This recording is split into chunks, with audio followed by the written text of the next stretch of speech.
Welcome to Backstage with Richard Ridge. Courtney Reed has returned to Broadway as Satine, the sparkling diamond, in the 10-time Tony Award-winning Best Musical Moulin Rouge, the role she originated in the first national tour. And I caught up with Courtney in her dressing room here at the Hirschfeld Theatre. I am so happy to be sitting with you here in your dressing room here at Moulin Rouge. I'm so happy that you're here. Okay, first of all, you are back on Broadway. How excited are you? Oh, I'm so excited. I'm pinching myself. I'm like, oh, I'm so happy. What's it been, 5 years? Oh my gosh, has it been Almost, 5 right? Yeah. years? Yeah, that's crazy. Does the pandemic count? I don't know when the pandemic happened. I can't do before, during, or after. No. It all blends together. BC. Yeah. AC. AC? Yeah, BC, AC. All Who that knows? stuff. Yes. But I think it's been about 5 years. Yeah, it's been 5 years. So Wow. how different is it now? It's not any different. It's the same. It's the same, just a new appreciation, I think. Yeah, I Yeah, love just that. like an added appreciation. Yeah. Yeah. Okay, being back here in Moulin Rouge, was Satine always a dream role of yours when you knew this musical existed? Yes, of Yeah. course. I love the film. I've loved the film since it came out, but I never thought that I could play Satine because I don't look anything like Nicole Kidman. But then when Karen Olivo starred in it, I thought, oh, well, this could possibly happen maybe at some point, and here we are. So let's talk about Moulin Rouge. I mean, what's it like living in the world of the musical? Oh gosh, it's so fun. I mean, you're in Kathy Zuber's costumes and you're just transported into the world that sort of Baz Luhrmann kind of created. The sort of the colors and, you know, with the set design and the lighting and everything. It's just sort of like a dream team of creatives that have created this this world from the film onto the stage, and I just feel like it doesn't take much to be transported there with the costumes and the wigs and the makeup. It's all perfect. So you found out that you were cast in the national tour, and then the pandemic happened, right? Actually, no, Okay. no. So I was in final callbacks before, so pre-pandemic final callbacks. And then they were like, we want to do a chemistry read with her. And then the pandemic hit. So I waited for like 2 years and then finally came back. They were like, no, for real. This is your final callback, for real.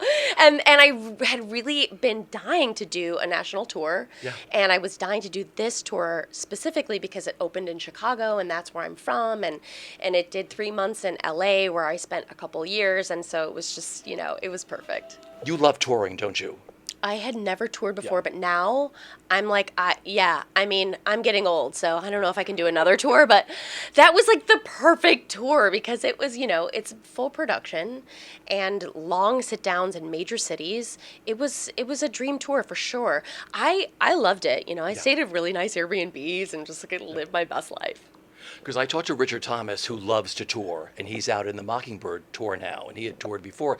He said he loves going to new cities and new theaters, and you never know the sizes you're going to be in, and you just, you know, you're in a 3,000 seat theater, a 4,000 seat theater, and everywhere you go is different. Yeah, and you get to see the country in a way that you never would before. Yeah. And so, yeah, and it's crazy how the audiences are so different in every city and how they respond to things or how they dress up for the theater. It's just like you forget. You go to different places of the country and you're like, no, it's different. It's not all the same. Yeah.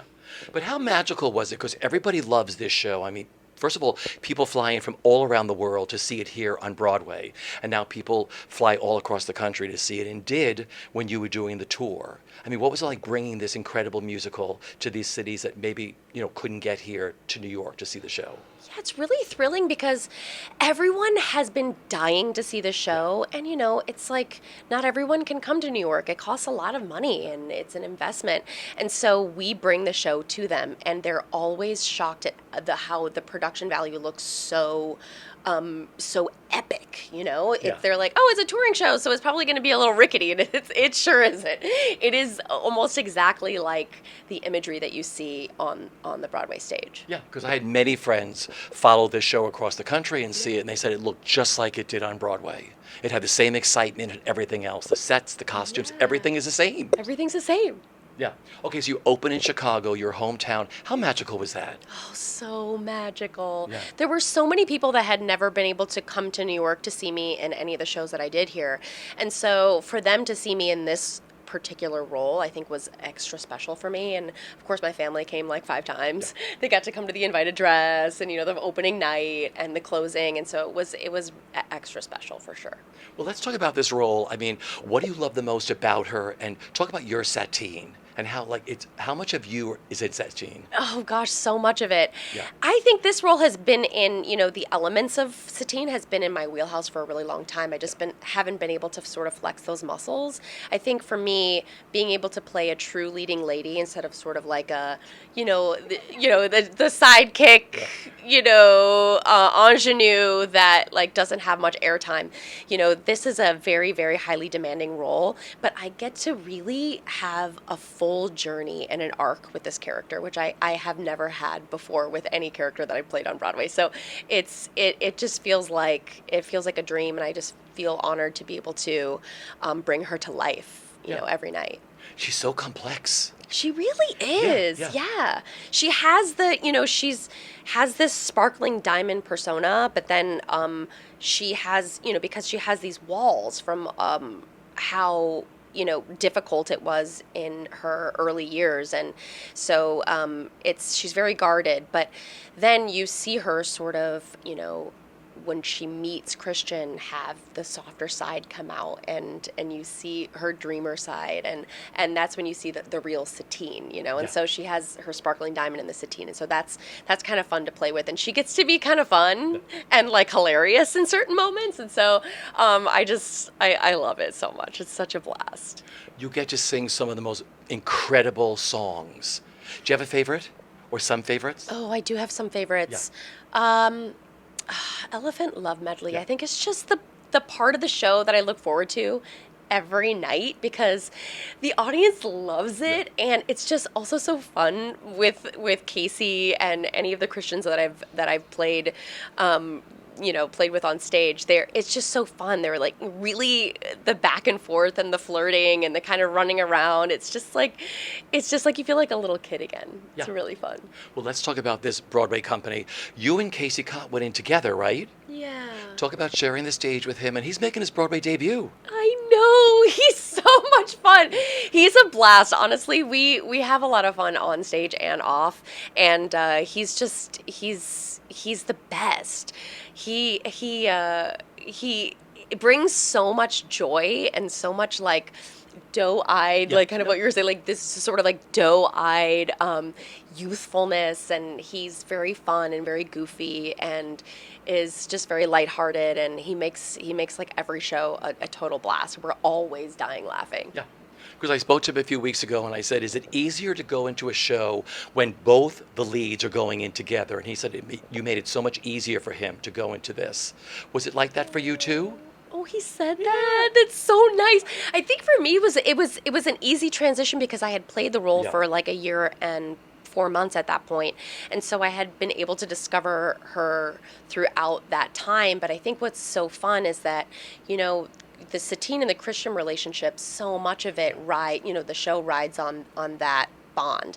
And so for me, it was a lot about like creating the chemistry with him and finding our own beats and moments, and where we can like really like blend well together, also with not just the music, but also the acting and all of our sort of like moments. The show is so different depending on who's on. And so I think that was so fun to discover with him.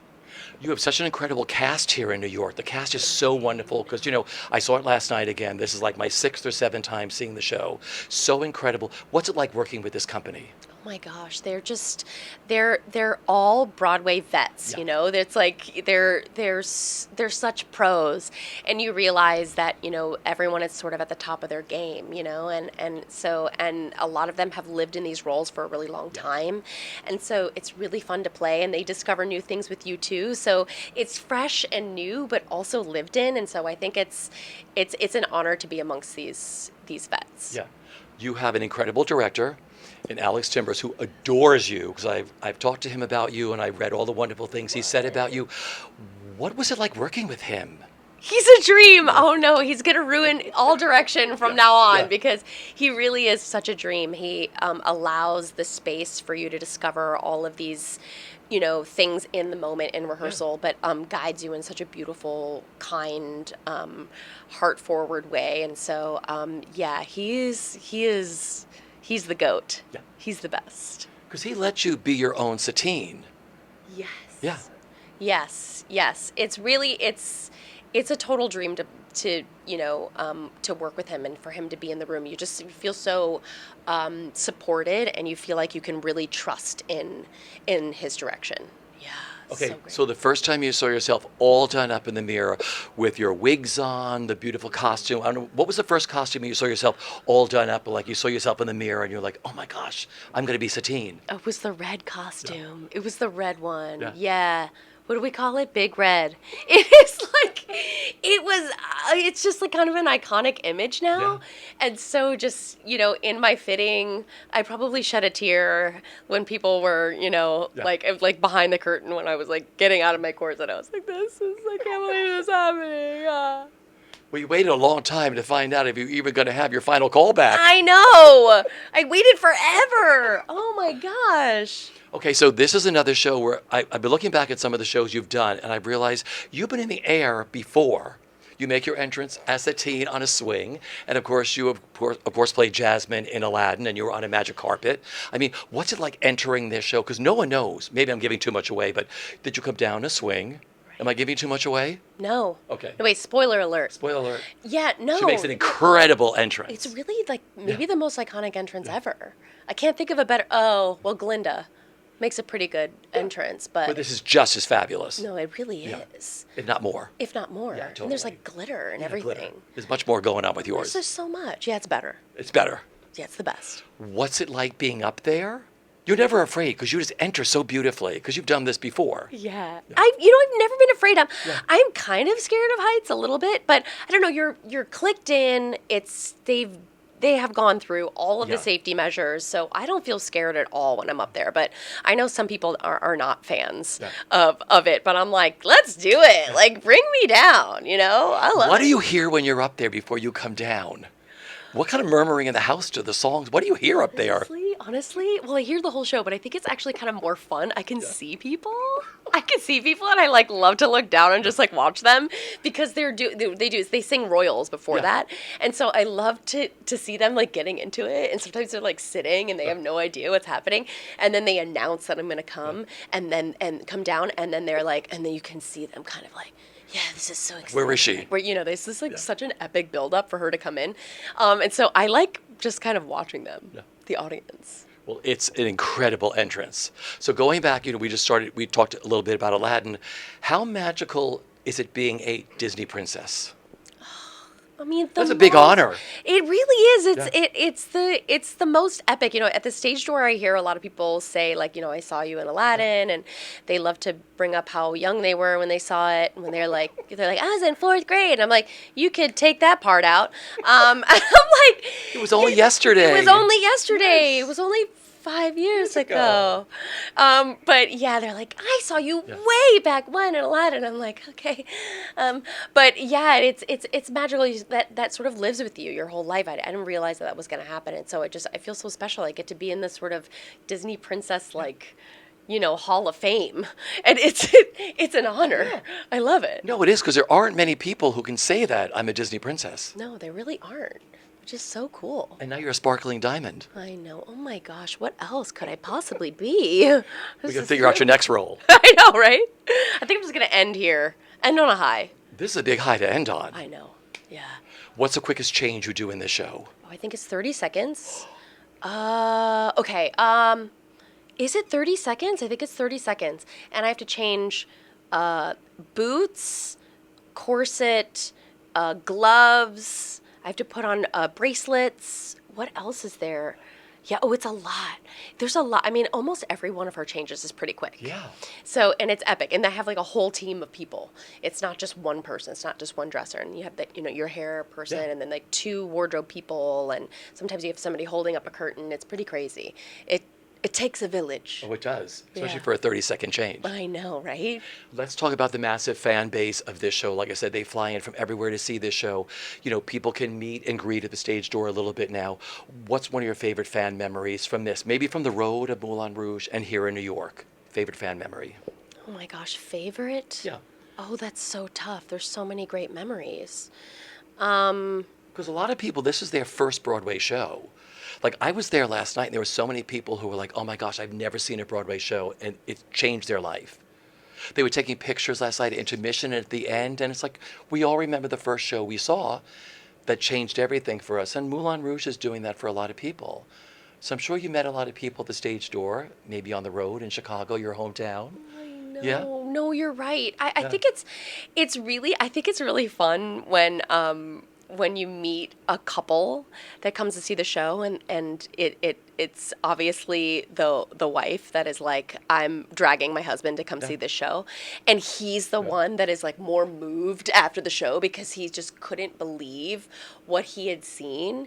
I think it's so cool because they would never think to come to see Moulin Rouge the musical, and then they came to see the show, and they're just overwhelmed, and they're almost speechless in a way. They can't express what that experience was for them, and so it's just really special. And they said, this is my first Broadway show, and I always say, I hope it's not your last. And they're like, no, we're going to see so many Broadway shows now. And so it really inspires them to see more things. Yeah. I The think husband's that's my like, favorite. when can we come back? Yeah, When can we get exactly. tickets to come back? Yeah, exactly. I want to take me back to the 10-year-old Courtney playing Annie and how life-changing that was for you, because we all had that moment when we were first on stage. What was it for you? Oh, What do you remember about that? You were 10, right? Yeah, I was 10. Oh my gosh, you remember everything. It's a big deal, though. It is a big deal. I think it's like I'm singing, tomorrow, and my hand's going up, and I have the dog with the leash, and it's Sandy's by my side, and it's just the audience reaction and how I just felt. I just really remember so much of the community of it, and how I would be so depressed when the show was done. And that's kind of how I felt like when I left the tour, or like when I leave Aladdin, or I leave sort of any of those memories of family. And I think I remember that very vividly, how at home I felt, sort of on stage and with my community of people, and how the audience reacts. And I think that it's palpable, that the feeling, that energy from the audience. And I think that's kind of why we do it, is because we know that you're affecting someone in a way, because you can hear them. It's so different than film, in live theaters, every show is different. And so I think it's just so special. And I think I knew then that was like, oh, this is my calling, At 10. Yeah, at 10. Okay, Mamma Mia, you didn't think you were auditioning for Broadway, did you? No, I didn't. I thought it was for the national tour, and my agent called. Yeah. It was like maybe one of the easiest auditions of my life. I had never been to New York City. I'd never seen a Broadway show. I was in Chicago. I had just graduated college. I auditioned. My agent called. They were like, "Hey, they're auditioning for Mamma Mia," and I was like, "Oh, okay." And I actually there were 2 tracks that needed to be filled. The girl that went in before me, she went to the Vegas company, and then I went to the Broadway company. And so, dang, that kind of sealed my fate right there. It was so cool. Okay. Couldn't believe it. Broadway debuts are really special. They happen once. Yeah. What do you remember about yours and Mamma Mia? Oh, I remember how chill everyone was. Everyone was so chill. And they were just like having conversations, blah, blah, blah, blah, blah, blah, blah. We make our entrance for money, money, money. We're behind the door. And everyone's just like chit-chatting. And I'm like, they're like, so anyway, so like it's your debut. And I'm like, shut up. I'm trying to concentrate. What's my cue? Like, I was so nervous. And everyone seemed so calm. And so I think for me, it was just like, I remember how chill everyone was and how much of a high I was on after that. But someone did say, they were like, soak it all up, because it only happens once. Yeah. And so I really did that night.